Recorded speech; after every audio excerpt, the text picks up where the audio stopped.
Hey everybody, what's happening? It's Ed O'Keefe, and I'm really excited about my guest today, Kent Clothier. I asked him to be on it because I really feel his story, which we dive into, is just a great story for anyone achieving any kind of success. And then who also sees the other side of that success and having it like kind of crumble all around you, both like personally, financially, family wise, and then to hear Kent's uh, rebound's probably too soft of a word, but just kind of the whole rebuild in his comeback. He's doing amazing stuff. I love this guy. Great person, great family. He has a great story at the end of it on how his son's actually involved with the company now. And I think it's a topic that hit me home because I've been on all sides of this topic, good, bad, ugly, in business. And there's a I think a false self-identification with success that happens at times where it's easy to believe that you are the reason why everything is working, and then when things don't, how to put that in proper order. And so in this podcast we go into that, and I probably have more thoughts on that in the future. But that's it. Enjoy the podcast. Let me know what you think of it. All right, thanks everybody. All right, hey everybody, it's Ed O'Keefe, and welcome to the Ed O'Keefe Show. Today I have a really good friend of mine, and I'm super stoked because my friend Kent Clothier, who I'm going to tell you a lot more about in a second, and he's going to tell about himself as well, is not only a super successful entrepreneur, he's a great dad, a role model in so many ways. And I asked him to jump on the call because Ken had actually posted a Facebook post. I'm going to read the beginning of it, and then it's going to open up the interview because I'll let Kent kind of fill in the gaps, and we're just going to dive right in. Ken posted like a handful of days ago. One of the most challenging times in my life was right after being run out of a company that I dedicated my life to back in 2000. I poured my heart and soul into something at the expense of everything that truly mattered in my life unknowingly. I'd wake up early and be the first in the office, then leave late over and over again, wearing this as a badge of honor. I'd spend weeks every month on the road, away from new wife in our new home in a new city where she knew no one, effectively abandoning her while I poured myself into the business. Ken, I'm going to go to you in like 1 second. Let me just do these last few sentences because this is what I thought was just so impressive that you shared this. I wasn't present for my young son. I'd missed the games, the practices, and the moments you can never get back. I did all of this whispering into my own ear, the sales seduction of, this is for my family. I'm doing it for them. Now, I'm going to pause there because I thought that was the part where I'll let you tell the rest of the story on this and like kind of the sequence that goes here. But that's the part that hit me because even to this day, I think that's what, you know, as the provider of the house, and this could be men and women, but this is probably topics going to strike stronger to men in a lot of ways because I'd like to go some places. I don't know, maybe I'm wrong. But that was the part where the sales thing you say to yourself of like, well, I'm doing this for you. Don't you understand what I'm doing? Do you mind sharing with everybody kind of like what happened next? I think you started saying you were rewarded with quickly, success. Look, we are all a product of our own success. And I was that guy. I was a guy that, as I said, had at a very young age, had experienced a lot of success, a lot of wealth, probably equally a lot of accolades, a lot of praise for what I was doing. And that's what I was being rewarded, if you will, for my good behavior. And my good behavior was pouring myself into this business, doing what, came very naturally to me, which was just go all in, do everything I can to be successful, to, again, whether that whether I was realizing that through accolades or whether I was realizing that through praise or whether I was realizing that monetarily, right? It all felt great. And I was moving up and I was well recognized in my industry. I was effectively, I mean, more than one time was called the golden boy. Like, this guy cannot fail. He's got it all figured out. And so everything around me was reinforcing this behavior that I was doing, which was, like I said, a badge of honor, man. I would get there at 5:30 in the morning and I would not leave till 8 or 9 o'clock at night. I thought that was, let's just be very candid. There's a lot of times when businesses, especially when they're starting out, that's a requirement, period. Yeah. But it's a very, very slippery slope when it comes at the expense of things that we lose sight of really, really quickly. And that, in the way, the one thing that I've come to appreciate now as I've gotten older is that I am one of the best salespeople you'll ever meet, especially to myself. I can talk myself into anything. I can sell myself on anything. Why this is great. I will always look for the silver lining. I will always look for the ways this is going to manifest itself and be so much better for ultimately what I'm trying to accomplish in my life, et cetera, et cetera, et cetera. And I didn't have that balance. I had no balance there. It was all my, hey, I'm creating this wealth. I'm creating these opportunities. I'm putting myself in these positions where ultimately we're going to be able to live the life that we want to live, and all the BS, the bullshit that we tell ourselves to make it all feel better and easier to go down. And I was really, really fortunate because, it wasn't too far after all of this was going down, and had been going down for years, that I got humbled, and I got humbled in a really, really big way. And I had a run-in with my partners. Literally thought about quitting for maybe 10 seconds before I actually did it. Was just so full of crap, was just so full of piss and vinegar and cockiness, did not believe I could fail because I never had, that I walked in one morning, got into a run-in with my partners, and I was like, you know what, guys, I'm out of here. See ya. Pissed. Never even made it to my desk. Literally had my backpack on my briefcase at the time, over my shoulder, had not even made it all the way back to my desk before I had stopped by the guys that owned the company at that point. And we had a tiff and never even made it to my desk. Turned around, walked out of there and like, I'm out of here. Started immediately putting the pieces in place to go start a competing company as fast as I could. Right back in the same industry, same customers, literally tried to go pirate their employees, I was just pissed off. And all I cared about, my main motivation there was, I just want them to have this moment where they realize they let the greatest thing that could have ever happened to them, let it slip right through their fingers, right? I've sat here and I've tripled the size of this company, and they're going to regret the day they let me walk out the door. And, that's a horrible way to start a new business, by the way. Just if anybody's you don't ever want to start that way. And that started me down a path to where ultimately, and I'm more than willing to get into it, but ultimately in a course of 2 years, I lost everything.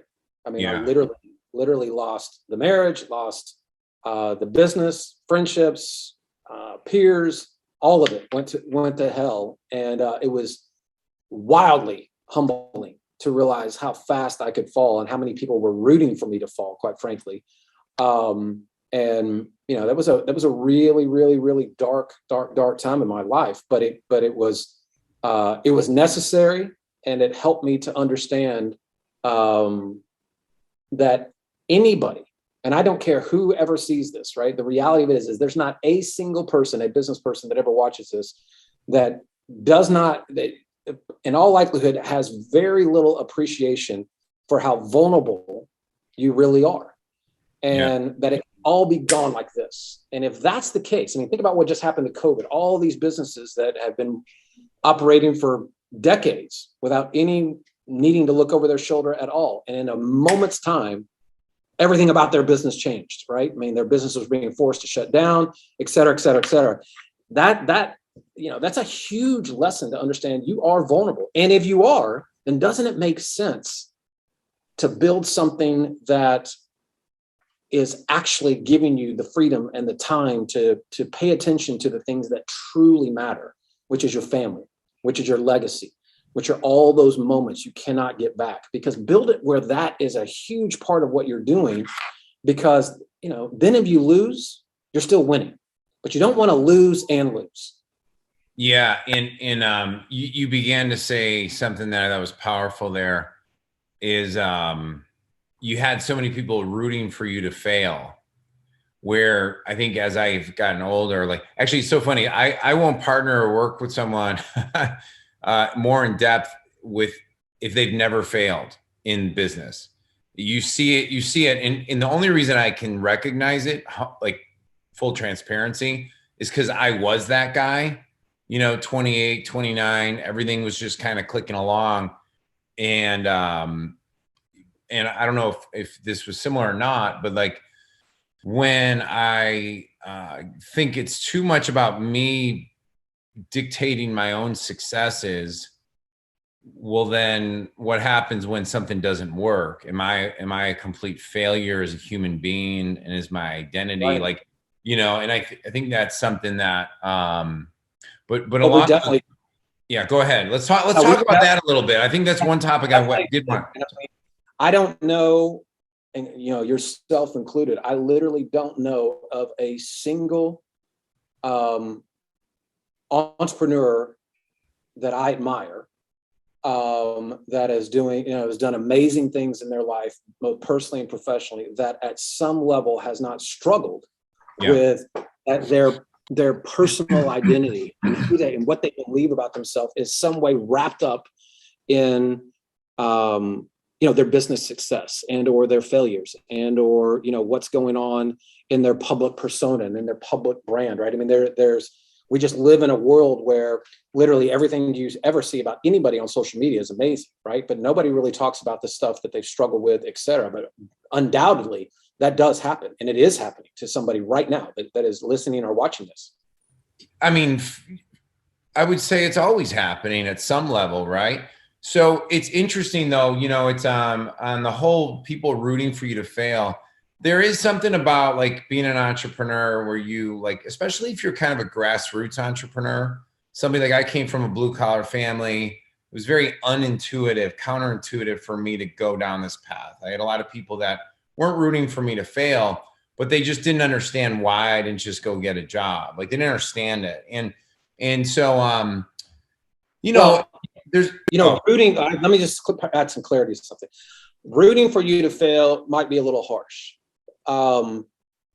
People that are even on your side, and this is in my humble opinion, what I've personally experienced, but people that are even on your side are more than prepared that when you stumble or when you falter, fall down a little bit, they are more than prepared to be like, well, see, I kind of told you that might happen, right? I told you to be careful. I told you to watch out for yourself. I told you to do this. You should have listened to me, which in my mind is a version of exactly that kind of, you know, look, either you're with me or you're against me, but you don't get to play both sides, right? Either you're all in with me and you're going to buy into what I'm trying to get done. And even when I fall down, you're going to be there to pick me up and say, go get them again, or you're not. And quite frankly, there's a lot of people who have a lot of really good intention.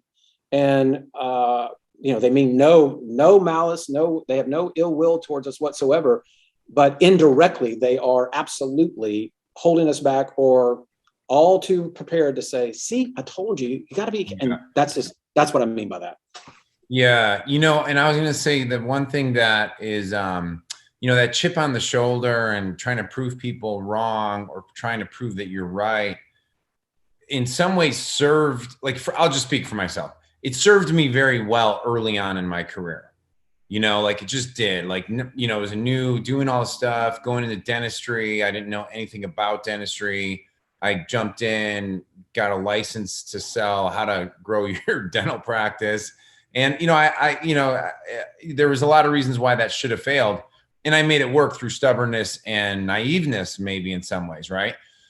Yep. But there is a point where now I'm 46. We just fast forward 20 years where, making sure that the people around, like I have like kind of the whole, what's that movie, the Christmas movie, like the George, where like, you know, he bankrupts the bank and everyone, the whole neighborhood came to support him.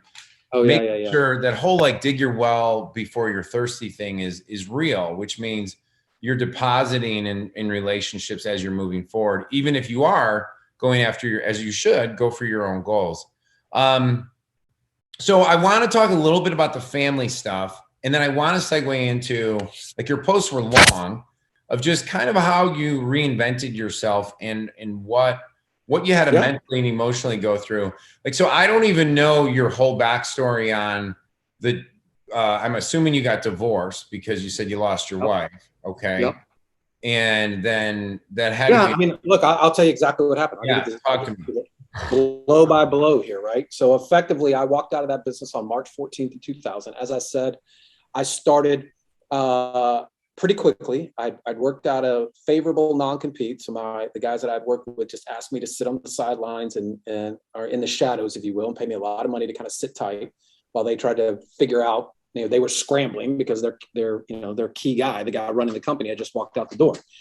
And so I sat around and kind of formulated my plan, formulated what I was going to go do, sold my house. I had this, oceanfront home down there in Boca Raton, Florida. I sold that house, moved back to Memphis, Tennessee, where my son was, and wanted to get close to family, and a little bit of that. I just needed to be nurtured a little bit, right? I was felt a little beat up and a little shock. And I got back there and quickly realized that I had outgrown my former hometown, right? Basically, I had, so the story is that my father and I started this arbitrage company when I was 17 years old, right? And we were buying and selling truckloads of groceries. We would just flip these trucks. So we would go buy a truckload of, for instance, Peter Pan peanut butter, where the manufacturer was selling it at a discount in Miami, Florida, and they just needed to move 40 trucks. And so we were the guys that would pick up the phone and call Winn-Dixie and, all these different companies and say, hey, all this excess inventory you're getting from the manufacturer, we'll buy it and we'll just take it out the back door. You don't even have to put it on the shelves, right? And the reason they would do that is that the average grocery store makes about a 2% net profit. And here we were offering them 20%, right? And paying it all cash, pick it up, take it. Well, this little business that we started, by the time I was 23, I never went to college. And so by the time I was 23, I was running a $50 million a year company. By the time I was 28, we had been purchased by a much larger competitor down in Boca Raton, Florida. And so suddenly I was running an $800 million a year company.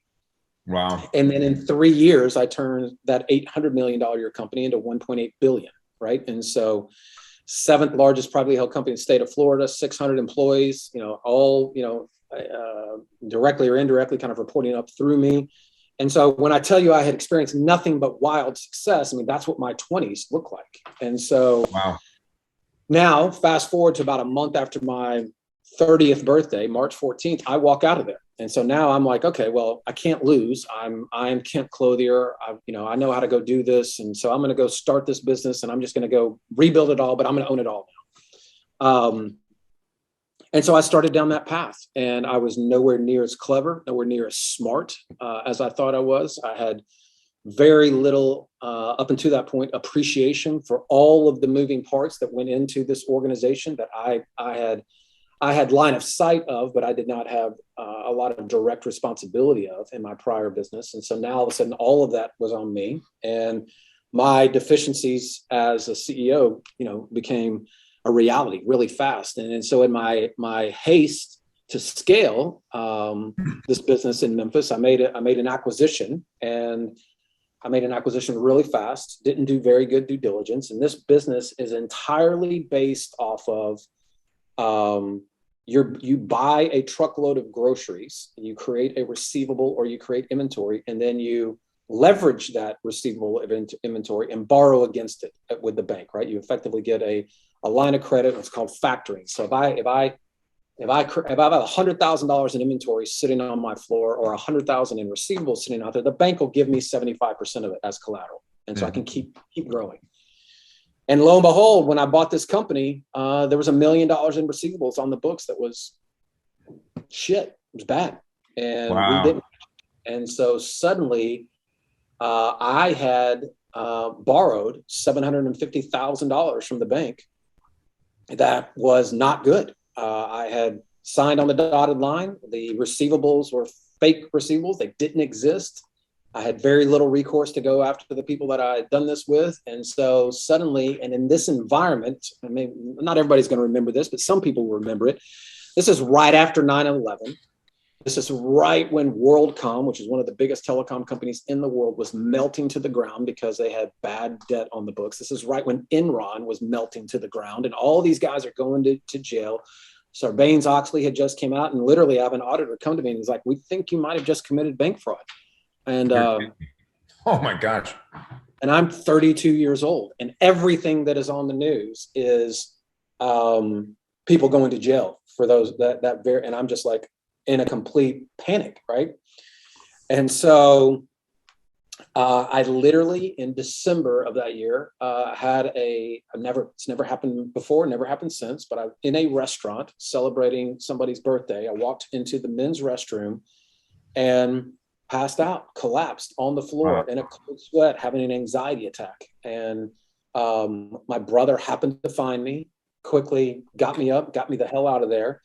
And basically my entire world was crumbling down around me, right? I was not as good as I thought I was. And so I had to make some really, really hard choices right then and there, that I had to get control of my life because I was in a bad spot. And so I made the decision, and then I followed through with it, that I would wipe myself out personally, millions of dollars, and basically pay off as much of the company debt as possible, close the company down. So wiped out all the savings, all the 401ks, everything, just gave it all away to get rid of.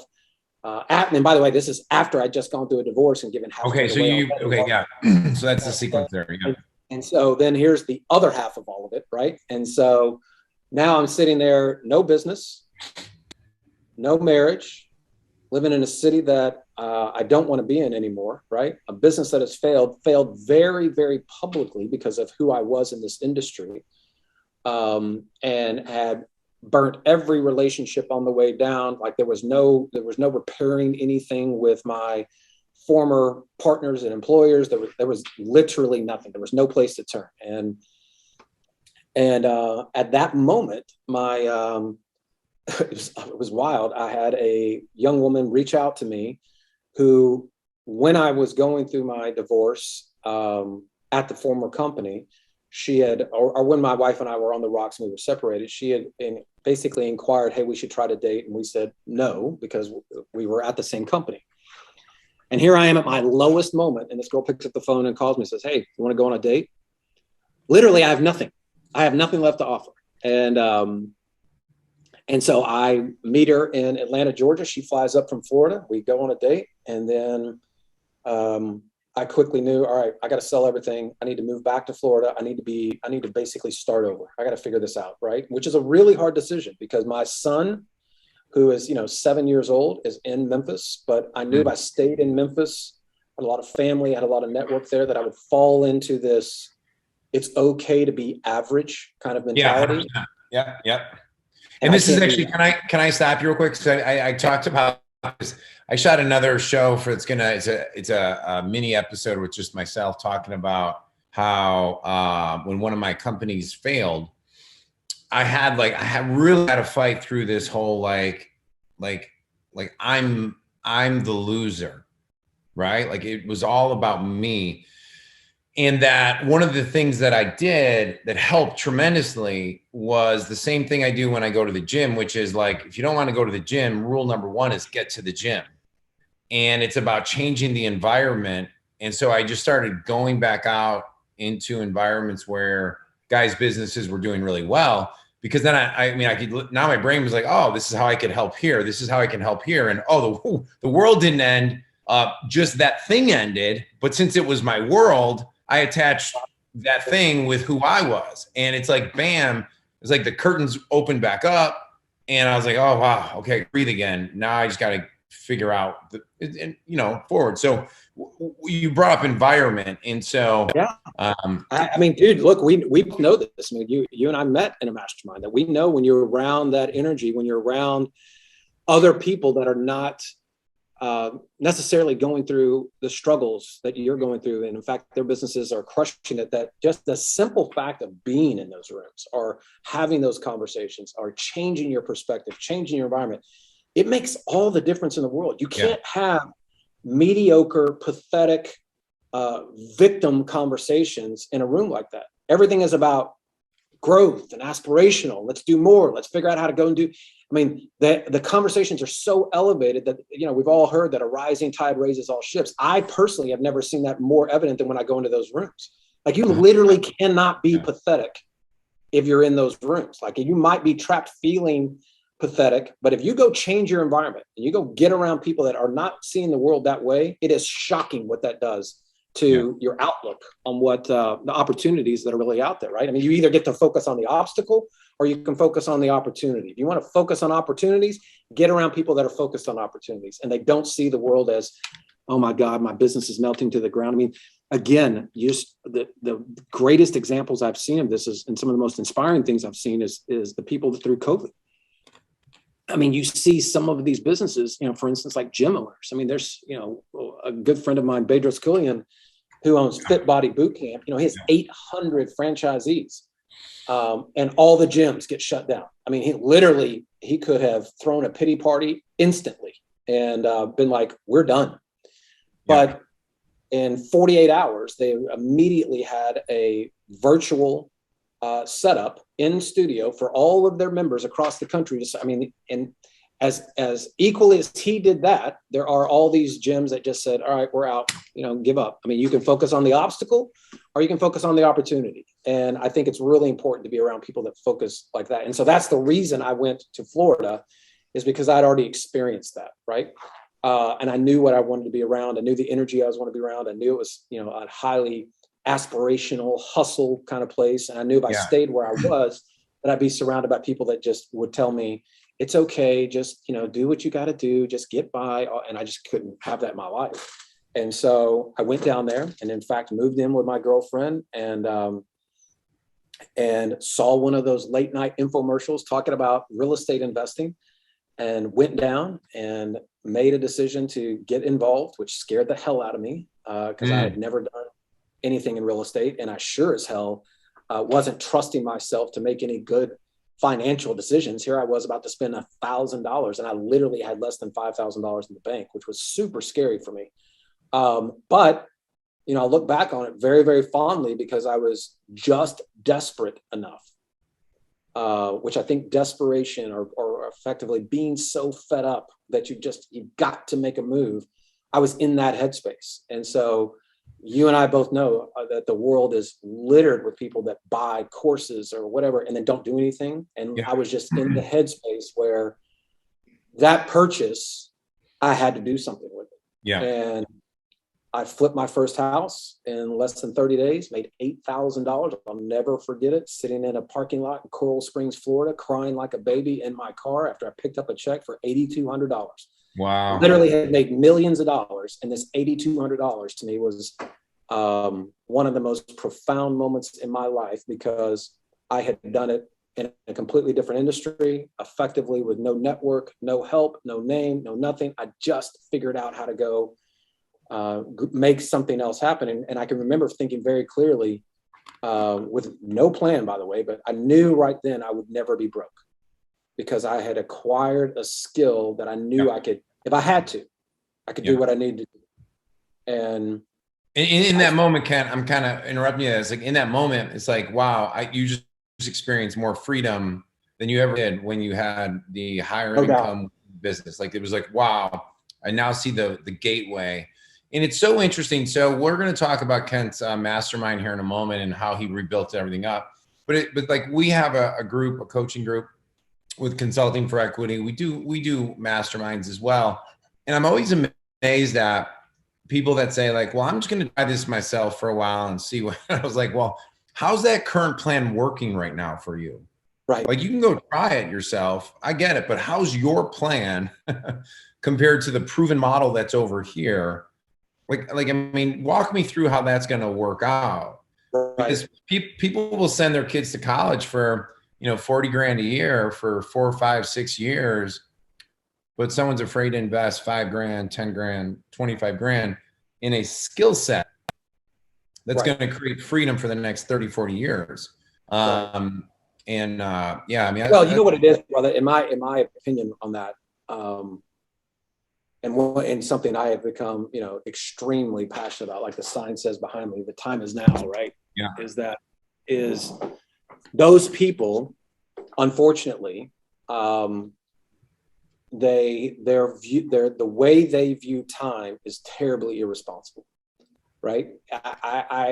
The older I've gotten, the more I realize, and I know this is just a natural progression, but the more I've come to realize how precious every one of these days, every one of these moments really, really are, right? And if somebody values time the way they should, in my opinion, then what they should also be doing is figuring out a way to get as much of it as they possibly can. And if somebody can give me a shortcut that helps me to get the result in a much faster time period, right? If I got to go invest $25,000 for somebody to show me how to get the outcome I'm looking for as fast as, then why would I spend years figuring that out, right? That return on investment is so much larger, because ultimately what that means is I'm going to get the years, months, weeks, days to spend the way I want to spend versus banging around those 5 a.m. to 8 p.m. days trying to figure it out. And it's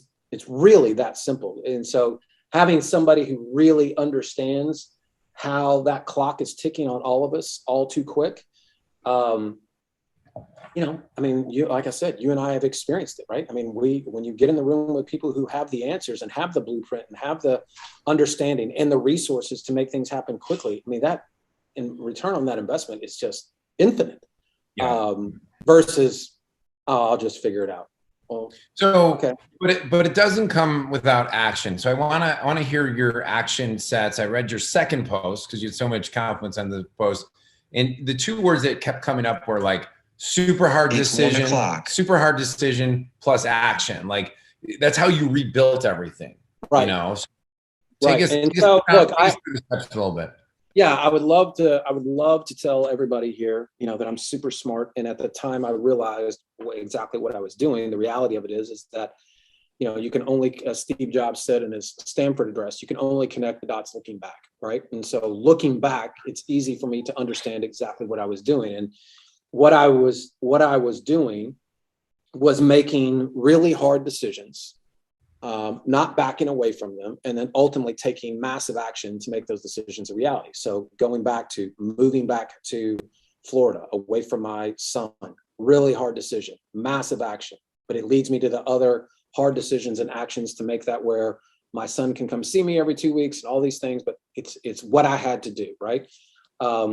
Making a decision to go down and just check out that seminar, right? And humble myself and, be one of the cronies in the room, and then making another decision to actually buy it, then making another decision to actually make myself vulnerable and take the actions that are inside of that course that I was clearly not confident in. Go and talking to buyers and sellers. And I'd never done anything like that before. And, but pouring myself into the action that I needed to take as a result of the decisions that I had made. Same thing started to really manifest itself as I quickly realized I didn't own a business, I owned a job. And what I mean by that is that it's cool to get a skill set and know that you'll never be broke, but that's not a business. The world is filled with high income earners that if they don't show up day in and day out, the money stops. And I knew in my new life that I was creating with my wife and now a new daughter on the way that I wanted to experience freedom. I wanted to be present. I wanted to be around for the things that I had missed with my son. I didn't want to be that guy again.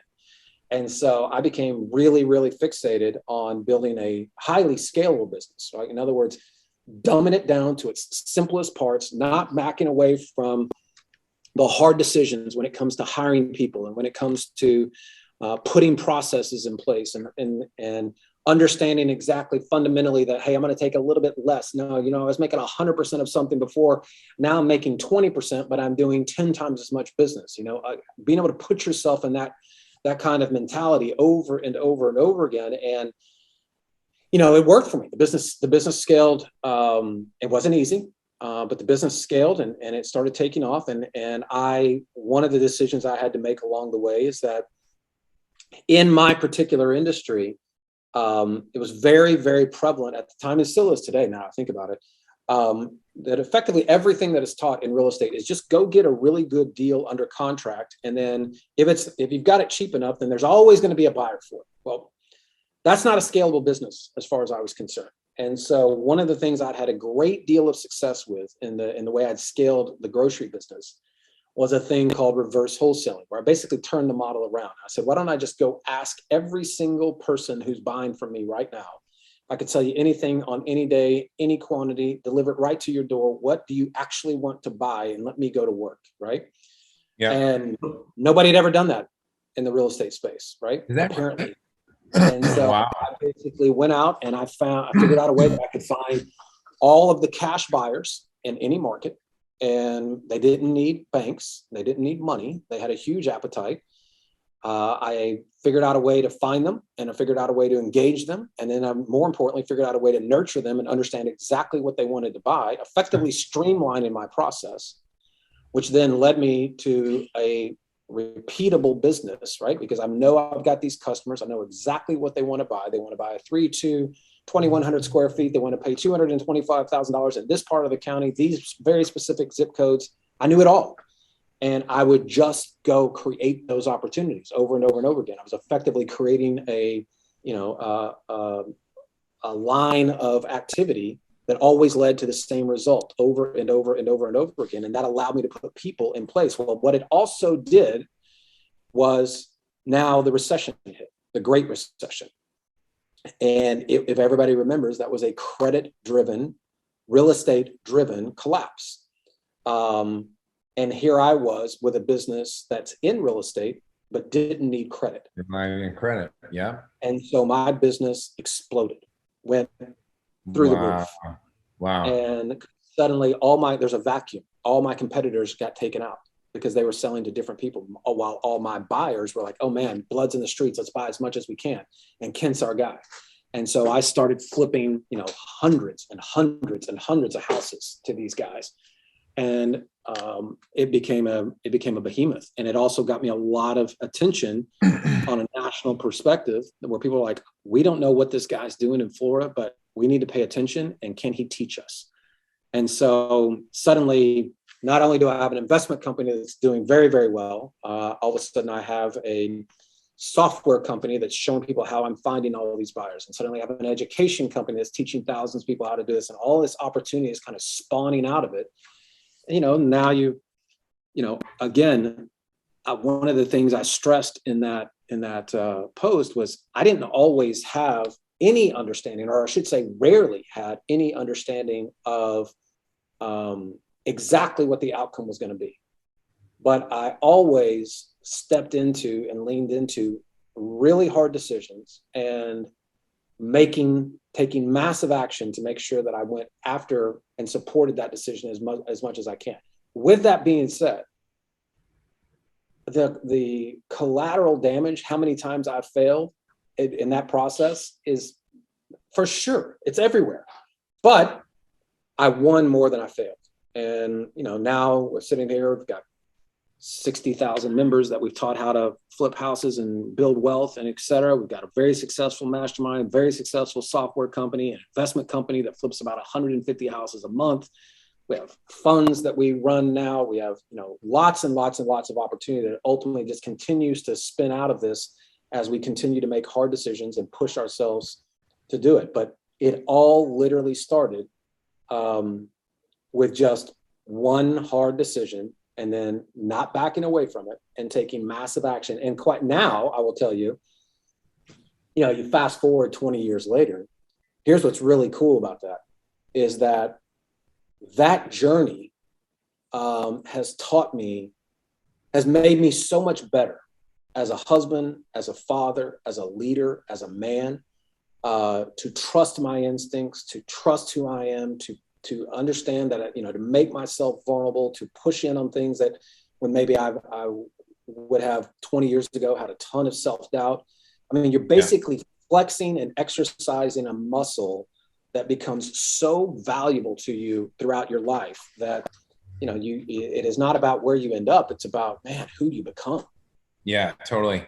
Now, do you mind if I press in on a little bit? So what would you say, like, whether it's boundaries or new healthy rules have you created internally for yourself when it's framed towards your family? And like, how old's your daughter right now? So I have a 16-year-old and an 8-year-old. Oh, wow. And so my son is 28, and he works in the business. He works in the business. Yep. And he does great. He's fantastic. He crushes the game. And here's the irony. My son, as I've gotten older, I look back and realize I could have been a better father, but my son doesn't know any different.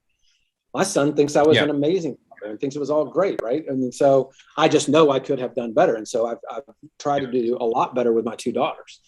I had one in my 20s, I had one in my 30s, and one in my 40s. And inevitably, I'm a much better father in my 40s than I ever was in my 20s. That's funny. But yeah, we carve out, look, I'll give you another hard decision, massive action, right? A few years ago, about 10 years ago, I just knew I wanted a change in my life, and I knew I wanted to be congruent. I knew I wanted to create a lifestyle, and that was really, really important to me. And I didn't think that was happening in my life. So I literally packed up the whole business and moved it to La Jolla, California, San Diego, right?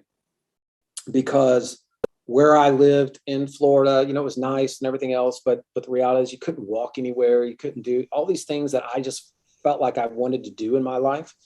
And so, I live in a little village right here in San Diego. I live in an oceanfront home. I walk to my office every day. I walk my little girl to school. We have a Starbucks on the corner. We have a restaurant.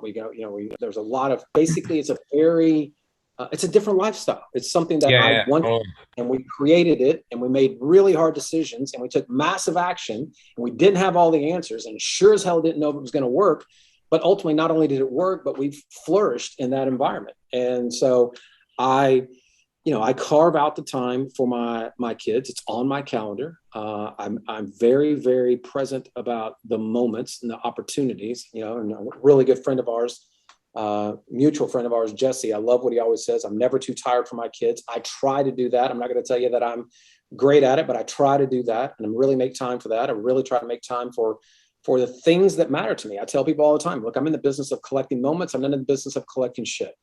I'm not into the cars, and I'm not into all the watches and all that. I just want to create as many cool experiences for my kids and my family as I possibly can. And I really try to honor that each and every day. I try to be really disciplined with my time. Everybody has their moments, but I try to, make sure that on my calendar very specifically is carved out the times that are set for my family. My 16-year-old, I'll give you an example. My 16-year-old this year, I think it's really important. So on several business trips, I literally took her on the road with me. I want her to see, exactly what it looks like, right? And so all things that I've learned along the way that ultimately those are the things that really, really matter. And if you make time for them, then they have a tendency, in my opinion, to those are the seeds you want to plant, right? Those are the seeds you want to plant. Because when you go to pick a nut crop and you see the way your kids talk about you and speak about you and talk to their friends about their experience, and there's nothing more rewarding than that. Yeah. And Ken, it's so funny you say that, because we have a couple events coming up soon, and then you have your event. Is it the 4th and 5th of February? Yeah. 4th, 5th, and 6th. Yep. Yeah. And it's just tell everybody the website in case, even if they miss this one, they have a website. Yeah, no, it's called attendscaleandescape.com is where you go.